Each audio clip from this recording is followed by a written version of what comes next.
लेकिन कान भरने वाले को एकदम मत बुलाना। मंथरा कौन थी? कैकेयी की दासी थी, पीहर से आई थी। और आज जब राज्याभिषेक की बात सुनी तो उसने तो अपने हिसाब से अच्छा ही काम किया कि रानी मैं तेरी दासी हूं, तेरा पुत्र अगर आज राजा बनता तो मुझे बड़ा आनंद आता। तो कैसे आएगा आनंद? क्योंकि मना करती रही, फिर बार बार कहने लगी क्योंकि दासियों से न्याय और बात सीख लेती है।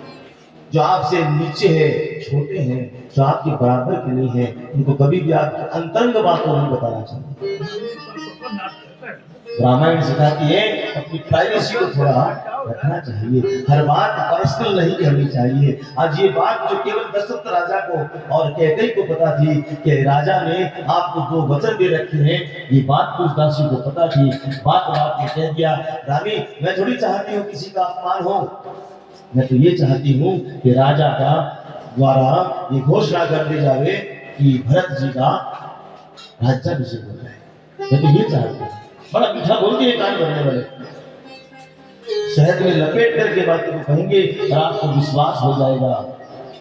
अब जब वो बात गई कानों के माध्यम से हृदय तक, बोले भरत तो मानेगा नहीं इस बात को, और राम के रहते मेरा भरत कभी भी राजा बनेगा नहीं। तो क्या करना चाहिए? मंत्रा ने कहा मेरे कब्जे में आ गई, दूसरा वचन मांग लो ना, राम रहेगा तो कभी भी ये काम नहीं पड़ेगा, राम को वनवास भेज दो। एक बार तो सहम गई, कहते क्या बोल रही है, मैं सही कह रही हूँ रानी, आज आपको बात कड़वी लग रही होगी, लेकिन ये आपके बुढ़ापे की बात है। कौशल्या का बेटा अगर राजा बनेगा तो उसकी ही तो बात बनेगी ना, आप तो दासी के मात्र रह जाएंगी। जब एक एक बात कहती गई, बात उसको समझ में आती, सारी बात समझ में आ गई। और देखिए बात करिए, भरत जी जो है वो रुष्ट क्यों हुए? उन्होंने कहा कि वचन कैसे मांगा? अभी भरत का राज्याभिषेक, प्रथम वचन तो बड़े प्रसिद्ध वचन है, भरत का राज्याभिषेक पश्चात राम को हुआ क्या?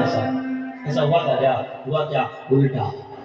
भरत तो थे ही नहीं, अब नैनीताल गए थे महाराज, थे नहीं होते। राजा के पास सूचना पहुंचाई गई। कैसे पहुंचाई जाती सूचना? पहले हमारे आज घर में तो नहीं होता है, अरे जगह देखते हैं अगर रूठी पत्नी को अपनी बात मनवानी हो तो केसों को खोल लेती है, श्रृंगार को बिगाड़